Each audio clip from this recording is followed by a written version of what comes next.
यहाँ पर मैं आपको केमिस्ट्री, फिजिक्स और मैथ्स के बारे में कुछ अपनी तरफ से नॉलेज देने की कोशिश करूँगा, जितना मेरे पास है या जो मैं दे सकता हूँ आपको जितना। ठीक है, तो चलिए हम आज शुरुआत करते हैं अपने इस चैनल पर पहले लेक्चर के साथ, जो है हमारा केमिस्ट्री का। ठीक है, और हम आज पढ़ेंगे केमिस्ट्री का चैप्टर 1 में ठोस अवस्था, सॉलिड स्टेट के बारे में। हमारा टॉपिक का नाम है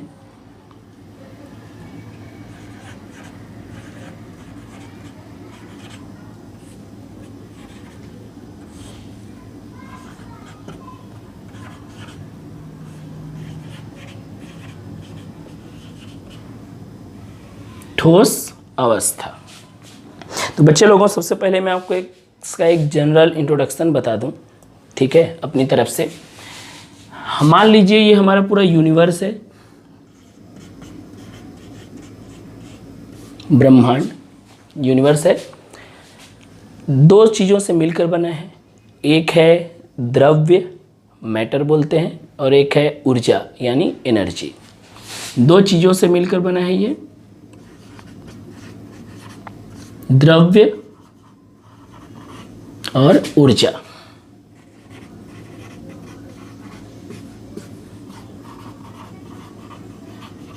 ठीक है, ऊर्जा के बारे में हम सब जानते हैं, कार्य करने की क्षमता को हम ऊर्जा कहते हैं। ऊर्जा के विभिन्न रूप और स्रोत हैं, सौर ऊर्जा, पवन ऊर्जा, है ना, ज्वारीय ऊर्जा, जलीय ऊर्जा, ये सब ऊर्जा के स्रोत प्रकार। हमारा मेन जो टॉपिक है वो द्रव्य के बारे में है, तो हम शुरुआत द्रव्य से करते हैं बच्चे लोगों। द्रव्य क्या होता है ना, द्रव्य की कितनी अवस्थाएं होती हैं, इन सब के बारे में हम आज डिस्कस करेंगे। चलिए द्रव्य के बारे में बात कर लेते हैं। द्रव्य जो स्थान घेरता है तथा उसमें भार होता है, उसमें भार होता है। पदार्थ या क्या बोलते हैं इसको हम, द्रव्य, द्रव नहीं द्रव्य। ठीक है, तो रिपीट आपको मैं एक चीज बताना चाहूंगा कि हमारा पूरा ब्रह्मांड दो चीजों से मिलकर बना है, द्रव्य और ऊर्जा। ठीक है बच्चे लोगों, द्रव्य में आप बात करेंगे तो जो स्थान घेरता है तथा जिसमें भार होता है उसे हम क्या बोलते हैं, द्रव्य या पदार्थ कहते हैं। बच्चे लोग, इसकी तीन अवस्थाएं होती हैं द्रव्य की, ठोस, द्रव और गैस, है ना। इसकी तीन अवस्थाएं होती हैं।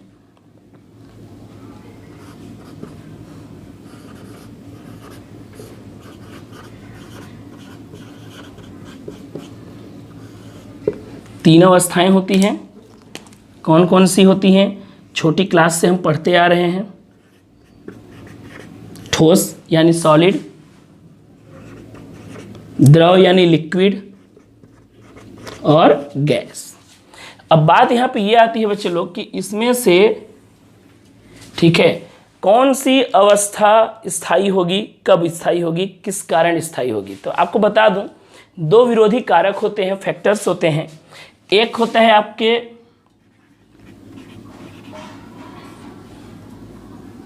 कारक में पहला है अंतरा आणविक बल।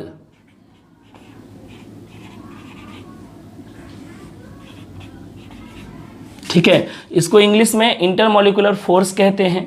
ठीक है, और दूसरा होता है हमारा उष्मीय ऊर्जा।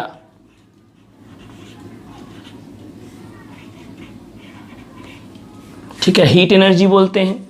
अब दोनों का काम बताता हूं मैं आपको कि दोनों का काम क्या होता है, देखिए ध्यान से। ठीक है, तो बच्चे लोगों, अंतरा आणविक बल नाम से स्पष्ट है, देखिए ध्यान से, अणुओं के बीच बल लगता है ना। तो क्या होता है बच्चे लोग, जो पदार्थ होता है हम सब जानते हैं, पदार्थ छोटे छोटे अणुओं से मिलकर बना है, अणुओं के बीच बल लगेगा, है ना। तो एक बल लगता है अंतरा आणविक बल, आकर्षण प्रवृत्ति का होता है ना। तो अंतरा आणविक बल क्या करता है, पदार्थ में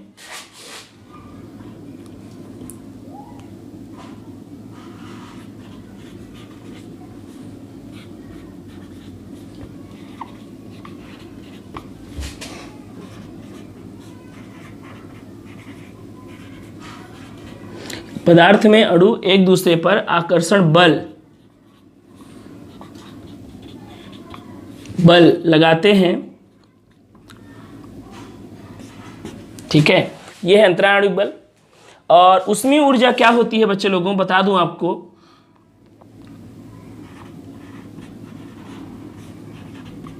पदार्थ में अणु ऊष्मीय ऊर्जा के कारण एक दूसरे से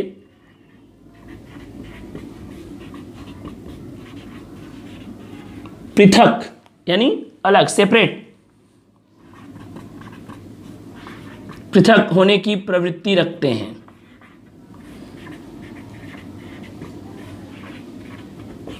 ठीक है, तो ये दो कारक हैं बच्चे लोग, एक अंतराणविक बल है, एक ऊष्मीय ऊर्जा है। अंतराणविक बल क्या करता है, अणु उसमें एक दूसरे को आकर्षित करते हैं, है ना, आकर्षित करेंगे तो समीप आएंगे, पास आएंगे।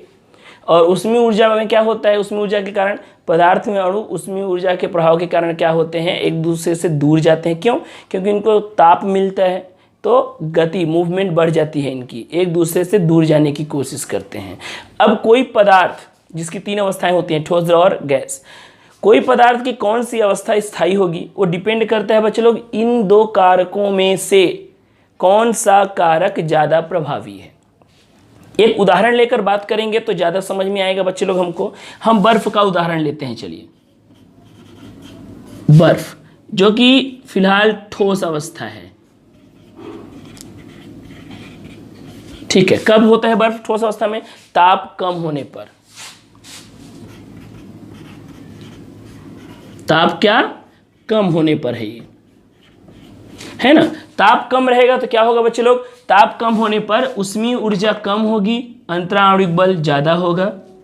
ताप अगर कम रहेगा, अंतराणविक बल यानी इंटरमोलिकुलर फोर्स, अंतराणविक बल अधिक तथा ऊष्मीय ऊर्जा क्या होगी, कम। अब ये बताइए, अगर ताप कम है तो ऊष्मीय ऊर्जा कम हो गई, ऊष्मीय ऊर्जा कम हो गई मतलब अणु जो एक दूसरे से दूर हो रहे हैं, पृथक हो रहे हैं, दूर दूर जा रहे हैं, वो प्रवृत्ति कम हो गई। तो कौन ज्यादा हुआ, अंतराणविक बल अधिक लग रहा है। अंतराणविक बल मतलब क्या होता है, अणु एक दूसरे की ओर आकर्षित होंगे, पास पास आएंगे, ठीक है। तो इस तरीके से बच्चे लोग अंतराणविक बल अधिक हुआ मतलब कण कहाँ गए, पास पास। तो पास पास यानी कौन सी अवस्था हो गई, वो ठोस अवस्था हो गई, है ना। तो बर्फ है ठोस अवस्था में कम ताप पर, जब ताप कम होगा अंतराणविक बल अधिक लगेगा, उसमें ऊर्जा कम रहेगी। ये हुआ एक भाग, है ना। अब अगर हम ताप को बढ़ा दें, ये एक हुआ, ठीक है। अब हम बात करते हैं ताप को बढ़ाने का, है ना। मान लीजिए हम ताप को बढ़ा देते हैं बच्चे लोगों, अब क्या होगा, ठीक है, चलिए ताप बढ़ा देते हैं। अगर ताप हम अधिक करेंगे, है ना, तो ताप अधिक करने से क्या बढ़ेगा, ऊष्मीय ऊर्जा बढ़ेगी और अंतराणविक बल क्या होने लगेगा, कम। ऊष्मीय ऊर्जा यानी हीट एनर्जी बढ़ने लगती है तथा अंतराणविक बल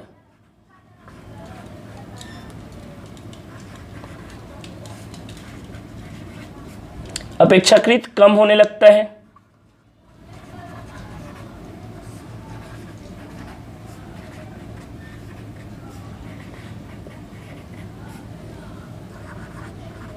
ठीक है, रिपीट बोल रहा हूं, वो ताप कम होने की स्थिति में था, अब हम ताप बढ़ा रहे हैं। अगर ताप हम बढ़ाएंगे तो ताप बढ़ेगी तो उसमें ऊर्जा का मान बढ़ेगा, उसमें ऊर्जा का मान बढ़ेगा, अंतराणविक बल क्या होगा, कम। अब बताइए कौन बढ़ा, उसमें ऊर्जा। उसमें ऊर्जा बढ़ी मतलब क्या हुआ, वहां देख सकते हैं एक दूसरे से पृथक होंगे, अलग होंगे। तो अब कण कहाँ आएंगे, दूर दूर होंगे एक दूसरे से। तो पहले ठोस थे, ताप कम था तो कण पास पास थे, ठोस थे। ताप बढ़ा दिया हमने, ताप अधिक कर दिया हमने, तो कण कहाँ होंगे, अब दूर दूर, क्योंकि उसमें ऊर्जा बढ़ रही है, कण दूर दूर होंगे। और अगर कण दूर दूर होना शुरू हुए तो वो अवस्था आ जाएगी द्रव, यानी बर्फ बन जाएगा अब पानी। ठीक है, ताप अगर और अधिक कर दें, ताप और अधिक बढ़ा दें अगर हम लगभग 100 डिग्री सेल्सियस या उससे भी अधिक, तो अब हमारा पानी उबलने लगेगा, है ना। रिपीट बोल रहा हूं, क्यों? उसमें ऊर्जा अब और अधिक हो जाएगी, क्योंकि ताप हमने और बढ़ा दिया है, उसमें ऊर्जा और अधिक, उसमें ऊर्जा यानी एक दूसरे से दूर होने के कण की प्रवृत्ति और अधिक बढ़ जाएगी और अंतराणिक बल बहुत कम हो जाएगा। उस स्थिति में हमारा द्रव बन जाएगा गैस अवस्था में, यानी इस बार वाष्प। ठीक है, तो बच्चे लोग, कोई भी पदार्थ किस अवस्था में स्थायी रहेगा ये डिपेंड करता है इन दो कारकों पे, एक है अंतराणविक बल और एक है उष्मीय ऊर्जा। जिसका मान भी अधिक रहेगा उसी के अनुसार उस पदार्थ की अवस्था निर्धारित होगी कि वो ठोस अवस्था में रहेगा, कि द्रव अवस्था में रहेगा या गैस अवस्था में रहेगा। ठीक है, तो इस तरीके से हमने देखा कि ठोस क्या होता है, हमारा पदार्थ की एक अवस्था है जिसमें अवयवी कण क्या होते हैं, पास पास। अब हम तीनों के बारे में डिस्कस कर लें, ठोस, द्रव और गैस के बारे में। छोटी क्लास में हमने पढ़ा हुआ है, ठोस क्या होता है, इसमें अवयवी कण एकदम पास पास होते हैं। ठीक है, आकार निश्चित होता है, आयतन भी निश्चित होता है। द्रव की बात करें तो अवयवी कण थोड़े दूर दूर होते हैं, है ना। आकार निश्चित नहीं होता, आयतन जरूर निश्चित होता है, आकार निश्चित नहीं होता, क्योंकि द्रव को हम जिसमें भी पात्र में डालेंगे वो उस पात्र के आकार को, आकृति को ग्रहण कर लेता है। गैस की बात करें तो गैस का ना आकार निश्चित और ना ही आयतन निश्चित। बच्चों, अब हम देखते हैं ठोस के प्रकार, कि ठोस कितने प्रकार के होते हैं। तो आपको बता दूं बच्चे लोगों, ठोस दो प्रकार के होते हैं, एक है क्रिस्टलीय ठोस, क्रिस्टलाइन सॉलिड्स कहते हैं, और दूसरा है अक्रिस्टलीय ठोस, जिसको हम नॉन क्रिस्टलाइन सॉलिड या एमॉर्फस भी कहते हैं। तो ठोस के प्रकार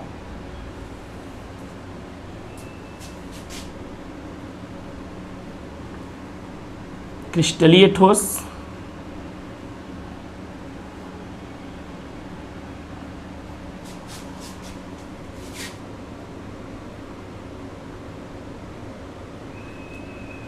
अक्रिस्टलीय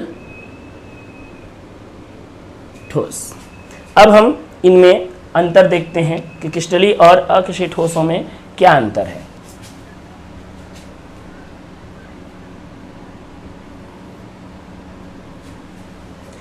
पहला अंतर देखते हैं ज्यामिति के आधार पर।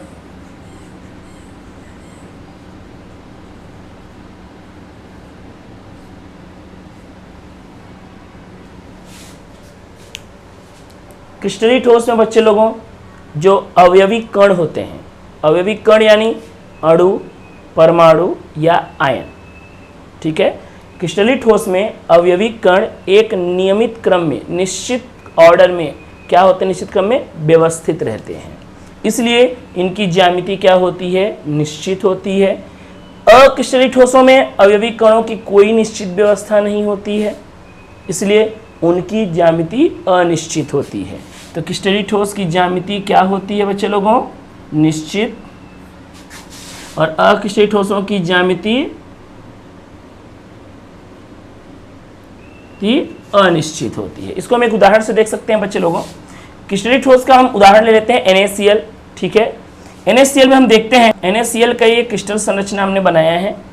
ठीक है, इसमें Na+ के बाद Cl-, Na+ के बाद Cl-, फिर Na+ के बाद Cl-, फिर Na+ के बाद Cl-, मतलब अल्टरनेट एकांतर क्रम में एक के बाद एक sodium ion, chloride ion, sodium ion, chloride ion क्रमशः एक के बाद एक व्यवस्थित है, निश्चित व्यवस्था है। यहाँ अगर आप देखिए अच्छे से तो एक ये सोडियम प्लस आयन को, ठीक है, इसके चारों तरफ देखिए Cl, Cl है। ठीक है, और हम बात करें Cl- की, चलिए ठीक है, तो यहाँ देखिए चारों तरफ Na+ है, यानी Na+ और Cl- यहाँ एक निश्चित क्रम में क्या रहते हैं, व्यवस्थित रहते हैं, इसलिए क्रिस्टलीय ठोस की ज्यामिति क्या होती है, निश्चित होती है। ठीक है, अक्रिस्टलीय ठोसों की ज्यामिति बच्चे लोग क्या होती है, अनिश्चित। इसको हम ऐसे समझ सकते हैं कि बच्चे लोगों इसमें जो अवयवी कण होते हैं उनकी कोई निश्चित व्यवस्था नहीं होती है। जैसे हम एक कोई भी रबर प्लास्टिक का उदाहरण लेंगे तो उनमें कुछ इस प्रकार की व्यवस्था पाई जाती है।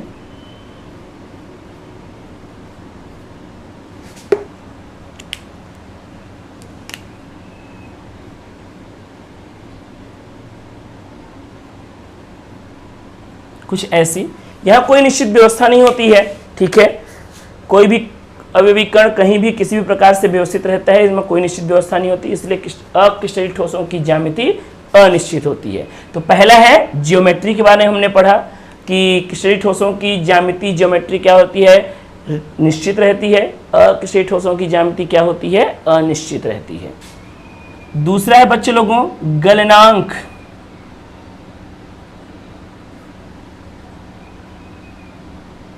ठीक है, क्रिस्टलीय ठोस, चूंकि आपको सबको पता है क्रिस्टलीय ठोसों में अवयवी कण एक निश्चित क्रम में व्यवस्थित रहते हैं, इसलिए इनका गलनांक क्या रहता है, निश्चित रहता है। ठीक है,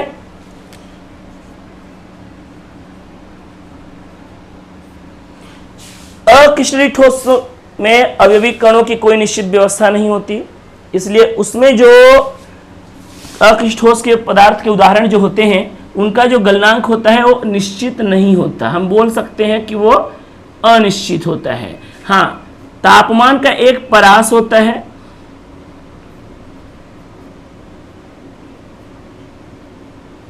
तापमान के एक परास में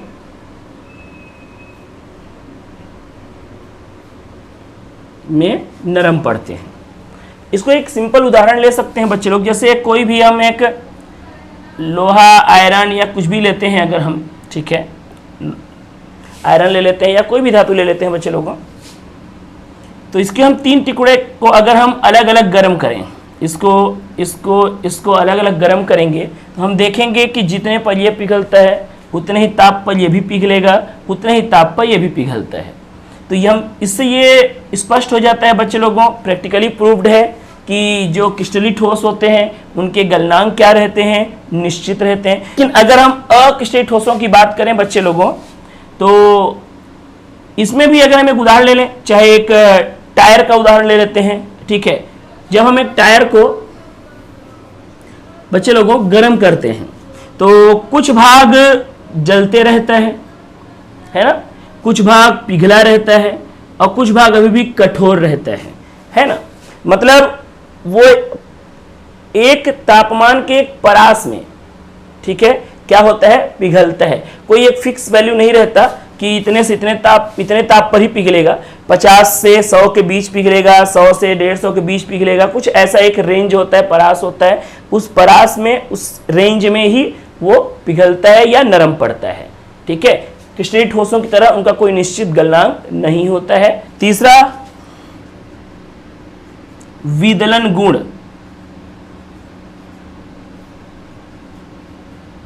इंग्लिश में इसको क्लीवेज प्रॉपर्टी कहते हैं।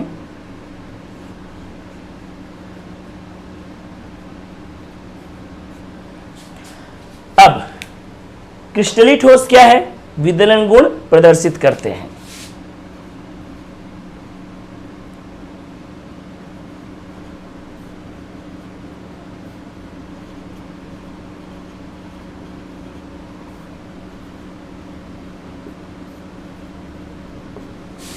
अक्रिस्टलीय ठोस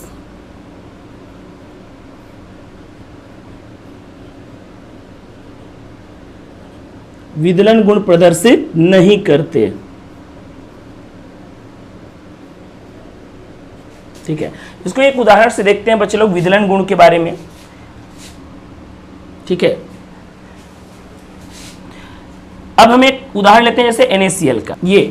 ये क्रिस्टलीय ठोस का उदाहरण है बच्चे लोगों।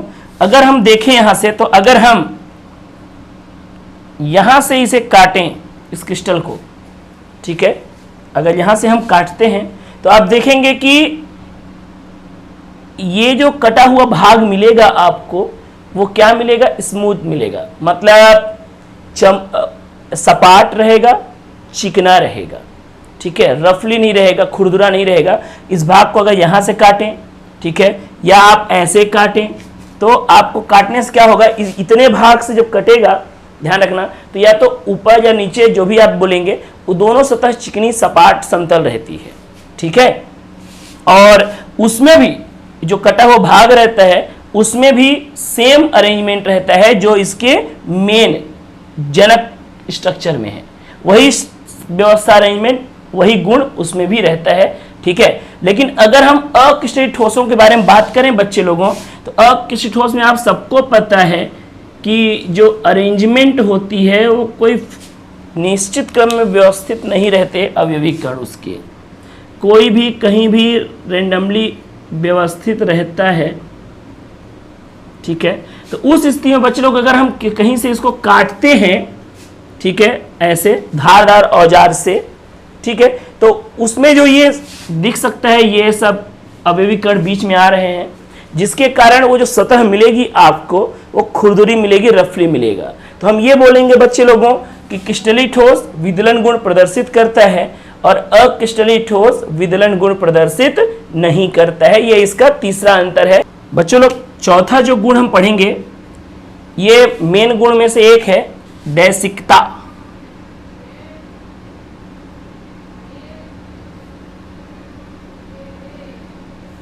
ठीक है।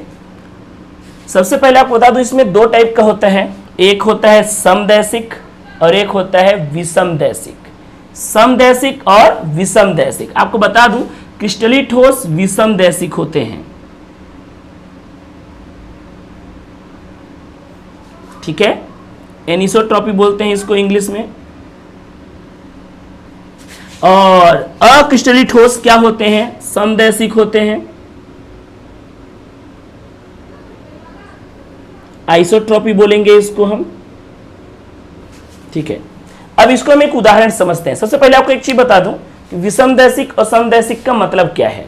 नाम में स्पष्ट देखिए ध्यान से, दिशा विषम, दिशा सम, सम यानी समान। अगर सभी दिशाओं में उसके भौतिक गुण क्या है, समान है। जब किसी पदार्थ की सभी दिशाओं में भौतिक गुण क्या हो, समान रहें, सभी दिशाओं में, भिन्न भिन्न दिशाओं में भौतिक गुण समान बने रहें, तो उस प्रकार के पदार्थ को हम समदैशिक पदार्थ कहते हैं और इस गुण को समदैशिकता कहते हैं। रिपीट, विषमदैशिक, यदि किसी पदार्थ के भौतिक गुण भिन्न भिन्न दिशाओं में भिन्न भिन्न हो, यदि किसी पदार्थ के भौतिक गुण भिन्न भिन्न दिशाओं में भिन्न भिन्न हो तो उसे हम विषमदैशिक कहते हैं, ठीक है, यानी एनिसोट्रॉपी। अब इसको हम एक उदाहरण से समझने का प्रयास करेंगे तो हमको क्लियर हो जाएगा।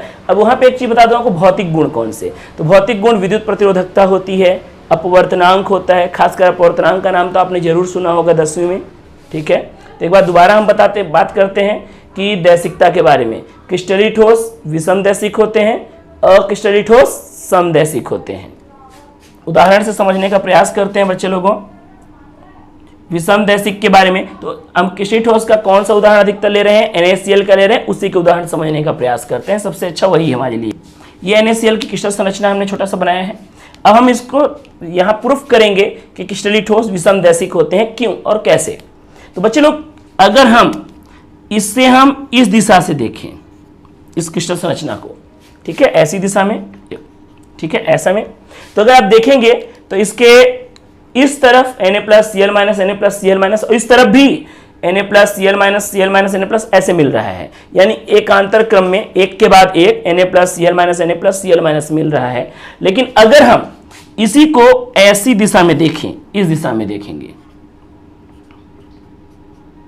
ठीक है, तो ऊपर की ओर देखिए Na+ है और नीचे की ओर देखिए Cl- है। तो क्या समझ में आया बच्चे लोग कि अगर हम दिशा बदल दें तो इसकी व्यवस्था क्या हो जा रही है, बदल जा रही है ना। क्रिस्टलीय ठोसों में अगर हम दिशा बदल दें या भिन्न भिन्न दिशा से देखें तो उनकी व्यवस्था भिन्न भिन्न नजर आती है, इसलिए हम इनके भौतिक गुण भी क्या हो जाते हैं, भिन्न भिन्न, इसीलिए इसे हम क्या कहते हैं, विषमदैशिक। और अक्रिस्टलीय ठोस के बारे में अगर बात करेंगे तो एक सिंपल उदाहरण मैंने आपको बताया था कि इसमें कोई एक निश्चित व्यवस्था तो होती नहीं है बच्चे लोगों, ठीक है, कोई भी अवयवी कण कहीं पर भी व्यवस्थित रहते हैं अपना रैंडमली। तो अगर हम इसे किसी भी दिशा से देखें बच्चे लोग, चाहे ऐसे देखें चाहे ऐसे देखें, हर तरफ से एक ही प्रकार की अव्यवस्था नजर आएगी आपको। ठीक है, इसमें कोई भिन्नता नजर नहीं आती, मतलब हर दिशा में, हर तरफ से भिन्न भिन्न दिशा से भी देखेंगे तो गुण क्या नजर आएगा, समान समान प्रकार की अव्यवस्था रहती है, इसीलिए इसे हम समदैशिक या आइसोट्रॉपी कहते हैं। तो इस तरीके से समझ में आ गया होगा आपको कि क्रिस्टलीय ठोस विषमदैशिक होते हैं और अक्रिस्टलीय ठोस समदैशिक होते हैं। ये था चौथा अंतर। अब आइए बच्चे लोग हम पांचवा अंतर देखते हैं। ठीक है, शीतलन वक्र, कूलिंग कर्व कहते हैं, शीतलन वक्र। ये भी एक बहुत इंपॉर्टेंट इसका गुण है, शीतलन वक्र।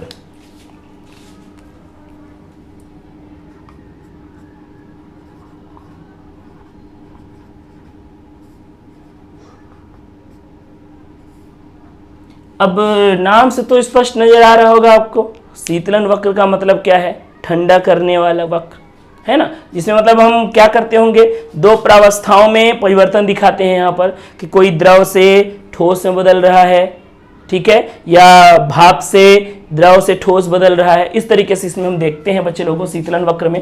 तो क्रिस्टलीय ठोसों का शीतलन वक्र और अक्रिस्टलीय ठोसों का शीतलन वक्र। तो आपको बता दूं, सबसे पहले मैं आपको बता दूं, ठीक है, कि क्रिस्टलीय ठोस जो होते हैं उनका शीतलन वक्र मिलता है असतत, ठीक है, और अक्रिस्टलीय ठोसों का शीतलन वक्र मिलता है सतत।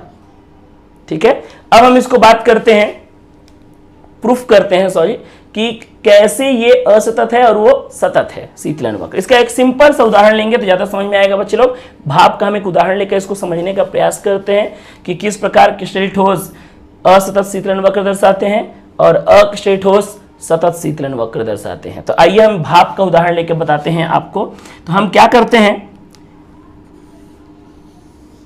ऐसा ये y अक्ष है और ये x अक्ष है, यहाँ पे हम समय ले लेते हैं बच्चे लोगों, ठीक है, और यहाँ पे हम तापमान ले लेते हैं। चलिए y अक्ष पे तापमान ले लेते हैं, ठीक है।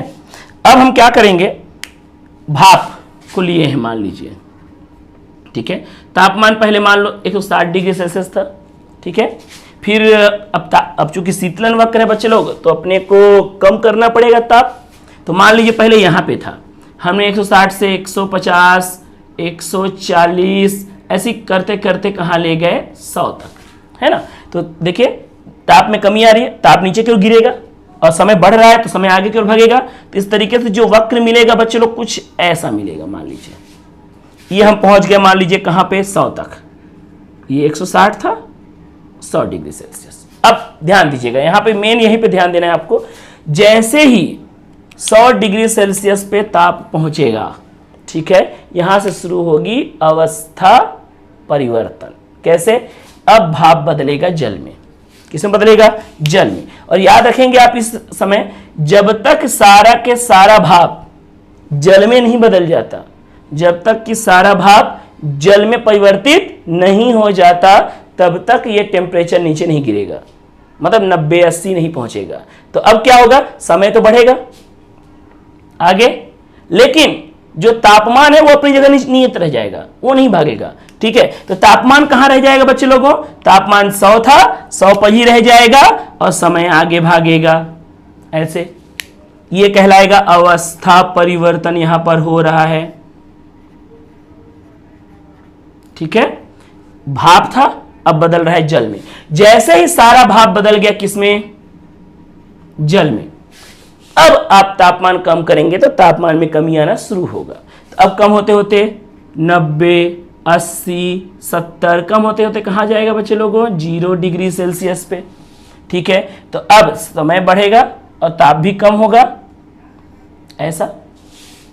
और जैसे ही 0 डिग्री सेल्सियस पे तापमान पहुंचेगा, फिर से तापमान नियत हो जाएगा। क्यों नियत हो जाएगा, वही कारण है बच्चे लोगों, क्योंकि फिर से यहां पर क्या होगा, 0 डिग्री सेल्सियस पे बर्फ बनना शुरू होगा। और जब तक सारा जल किसमें नहीं बदल जाता, बर्फ में, तब तक ये समय तो बढ़ेगा लेकिन तापमान नियत रहेगा। ये भी है अवस्था परिवर्तन। फिर आगे वही क्रम चलते रहेगा। ठीक है, ये है आपका, देखिए ध्यान से, शीतलन वक्र किसके लिए, भाप के लिए, जल के लिए हमने बनाया है। तो अगर आप देख रहे हो तो ये कंटिन्यूअस नहीं है, असतत है ना। और लेकिन ये किसके लिए है? क्रिस्टलीय ठोसों के लिए, जिनका गलनांक क्वथनांक सब क्या रहता है? निश्चित रहता है। अगर हम बात करें अक्रिस्टलीय ठोसों के लिए बच्चे लोगों, तो वहां पे क्या होगा? देखिए ध्यान से, सेम ग्राफ बनाने की कोशिश करते हैं। यहां पर भी हम, ये एक्स अक्ष है, वाई अक्ष है, यहां पे हम तापमान ले लेते हैं, चलिए यहां पे हम समय ले लेते हैं, चलिए बच्चे लोगों। अब देखिए ध्यान से, चूंकि आप सबको पता है अक्रिस्टलीय ठोसों का गलनांक क्वथनांक निश्चित नहीं होता, उनका एक रेंज होता है परास, जितने में वो नरम पड़ते हैं ना। इस कारण से क्या होगा बच्चे लोगों? ये अवस्था नहीं आएगी। कौन सी? ये वाली। ठीक है, सिर्फ क्या रहेगा बच्चे लोगों? सीधा ऐसा ग्राफ मिलेगा आपको। किसके लिए? अक्रिस्टलीय ठोसों के लिए, क्योंकि उनका एक रेंज होता है, इतने से इतने के रेंज में वो क्या पड़ेंगे? नरम पड़ेंगे, लेकिन उनका कोई गलनांक क्वथनांक फिक्स नहीं होता है। तो इसलिए हम क्या बोलेंगे कि इनका अक्रिस्टलीय ठोसों का जो शीतलन वक्र मिलेगा वो सतत मिलता है, कंटिन्यूअस, और क्रिस्टलीय ठोसों का असतत, ऐसा। ठीक है, तो ये हुआ आपका पांचवा। छठवां नंबर जो है इसका अंतर, ये इसका नेचर है, प्रकृति। ठीक है, ये ट्रू सॉलिड्स होते हैं, मतलब वास्तविक ठोस होते हैं। ठीक है, और ट्रू सॉलिड्स हैं, लेकिन ये जो होते हैं आपके बच्चे लोग, ये होते हैं आभासी ठोस।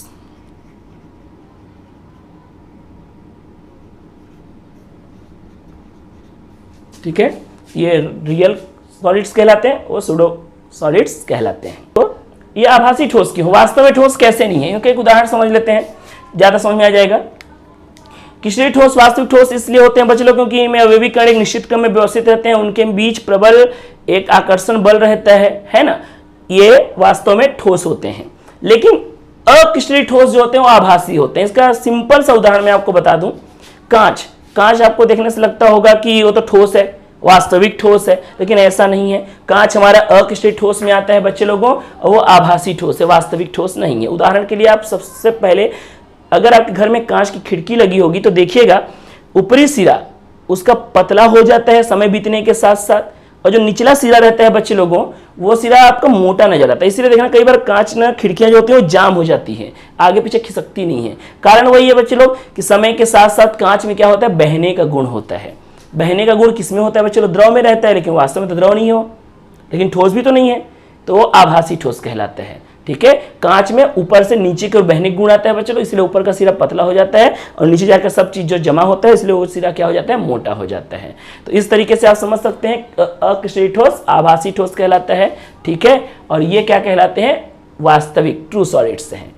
अब उदाहरण के तौर पर अगर आप देखना चाहेंगे, ठीक है, क्रिस्टलीय ठोसों का, तो बहुत सिंपल उदाहरण आपके पास है। NaCl है, CSCl है, जिंक सल्फाइड है, ठीक है, आपका हीरा है, ग्रेफाइट भी है। ठीक है, ये सब आपके क्या है? जितनी धातुएं हैं ये सब क्रिस्टलीय ठोस कहलाते हैं।